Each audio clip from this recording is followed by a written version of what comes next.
और ब्रेक के बाद आपका एक बार फिर से स्वागत है।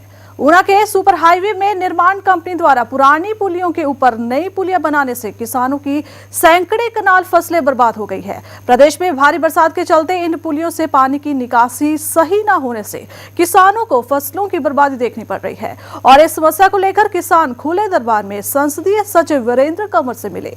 ऊना में चल रहे सुपर हाईवे के निर्माण कारण लोगों को मुसीबतों से दो चार होना पड़ रहा है। आए दिन उनके लिए हाईवे मुसीबतों का कारण बन रहा है। लोगों को बेहतर सड़क सेवाएं प्रदान करने के मकसद से बनाए जा रहे इस सुपर हाईवे के लोगों को सहूलतें कम, मुसीबतें ज्यादा हो रही हैं। लोगों की माने तो सुपर हाईवे का निर्माण कंपनी द्वारा नए पुल बनाने की बजाय पुराने पुलों के ऊपर ही नए पुलों की उसारी कर दी गई है और जो अब लोगों की मुसीबत का कारण बनी हुई है। ग्रामीणों द्वारा निर्माण से पहले विभागीय अधिकारी को इस बारे में बताया गया था, लेकिन उनकी किसी ने नहीं सुनी। ग्रामीण द्वारा गांव मलान गद में लोगों की शिकायतों के निवारण के लिए लगाए गए दरबार में अपनी इस मुश्किल के बारे में शिक्षा एवं लोक निर्माण सीपीएस वीरेंद्र कंवर से न्याय की गुहार लगाई और इस समस्या से निजात दिलाने के लिए कहा।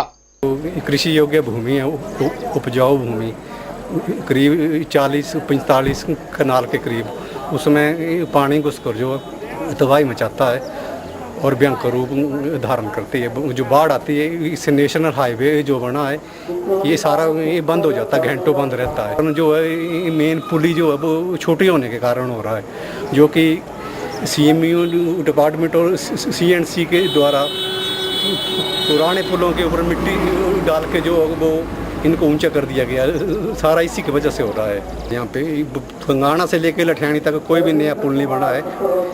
पंगाना से लेके लठियाणी तक ये समस्या हर एक जगह आ रही है। वहीं संसदीय सचिव वीरेंद्र कंवर ने कहा कि प्रोजेक्ट वालों के ध्यान में यह बात लाई जाएगी और हम उम्मीद करते हैं कि जल्द ही इस समस्या का समाधान हो जाएगा। ये निश्चित रूप से हमने प्रोजेक्ट वालों के ध्यान में ये बात लाई है और हम उम्मीद करते हैं कि जल्दी ही हम इसका समाधान कर पाएंगे। बंगाणा से हरपाल सिंह, 7C हिमाचल आजकल।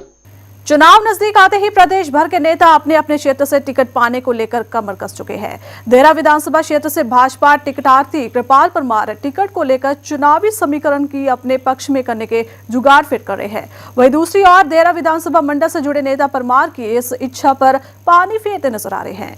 भाजपा नेता आगामी चुनावों के मद्देनजर जल्द से जल्द अपना विधानसभा क्षेत्र पक्का कर लेना चाहते हैं। इसी कड़ी में कांगड़ा के देहरा विधानसभा क्षेत्र से प्रदेश भाजपा उपाध्यक्ष कृपाल परमार ने चुनावी ताल ठोकी है, लेकिन इसी के साथ ही देहरा भाजपा मंडल आपसी फूट का शिकार हो गया है। देहरा मंडल कार्यकारिणी से जुड़ा एक धड़ा नेता परमार को यहां से टिकट देने के पक्ष में है, वहीं दूसरा धड़ा विरोध में खड़ा है। देहरा भाजपा मंडल अध्यक्ष नरेश चौहान का कहना है कि यदि भाजपा आलाकमान परमार को इस क्षेत्र से टिकट देती है तो देहरा भाजपा से जुड़े कार्यकर्ता भाजपा की प्राथमिक सदस्य छोड़ आजाद उम्मीदवार के तौर पर आगामी चुनाव में ताल ठोकेंगे। जो हमारी ये मीटिंग हुई है, इस मीटिंग में 150-200 के लगभग लोग आए थे और हमारी कार्यकारिणी के जो लोग थे उन्होंने सभी ने अपने अपने विचार रखे हैं कि हमारे ऊपर अगर बाहरी व्यक्ति को थोपा गया तो भारतीय जनता पार्टी की जितनी भी कार्य प्रणाली बूथ स्तर से लेकर मंडल स्तर की है वो है जो रिजाइन दे देगी और अपना यहाँ से अपना कैंडिडेट जो है जो होगा बीजेपी की समर्थित उसकी मदद करेंगे और आज़ाद के तौर पर हम उस पर इलेक्शन लड़ाएंगे। वहीं देहरा के उपाध्यक्ष सुशील शर्मा ने कहा कि भाजपा का पूरा मंडल कृपाल परमार के साथ है और स्वार्थी लोग ही इसका विरोध कर रहे हैं। मंडल में कृपाल परमार जी का कोई भी विरोध नहीं है, मात्र कुछ 4-5 लोगों को छोड़कर बाकी पूरे कार्यकारिणी है कृपाल परमार के साथ कंधा से कंधा मिलाकर काम कर रही है। महज अपने स्वार्थ के लिए जो ये 4-5 मंडल अध्यक्ष महामंत्री ये अपने स्वार्थ के लिए हैं, जो ये बयानबाजी कर रहे हैं और जो ये आज़ाद उम्मीदवार की बात कर रहे हैं ये भाजपा के खिलाफ है। गुलशन धनोवा, 7C हिमाचल आजकल, देहरा। और खबरों के सफर को यहाँ रोकते हुए आपको दिखाते हैं देशभक्ति से सराबोर कर देने वाला यह गीत।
जाते जाते नजर डाल लेते हैं अब तक के मुख्य समाचारों पर। शिमला के इंडियन मीडिया सेंटर की ओर से आयोजित प्रोग्राम में मुख्यमंत्री प्रेम कुमार धूमल ने मुख्य मेहमान के रूप में की शिरकत। मीडिया में विश्वसनीयता पर दिया जोर। चुनावी माहौल में भाजपा ने प्रदेश की जनता को रिझाने का किया प्रयास। प्रदेश में डीजल पर से वैट घटाने का किया ऐलान। टिकट आवंटन को लेकर भाजपा ने मारी बाजी। 30 उम्मीदवारों के नामों पर बनी सहमति। हिमाचल आजकल ने बीती रात ही कर दिया था खुलासा। विधानसभा चुनाव से पहले पार्टी बदलने का दौर हुआ शुरू। 5 वर्षों बाद धर्मवीर धामी की हुई कांग्रेस में वापसी। 7 से हिमाचल आजकल में फिलहाल इतना ही, और ताजा तरीन खबरों के साथ फिर हाजिर होंगे। तब तक के लिए रुमन बाजवा को दीजिए इजाजत। नमस्कार। इन नजारों की याद आएगी जब ख्यालों में इनको लाओगे, हिमाचल भुला ना पाओगे।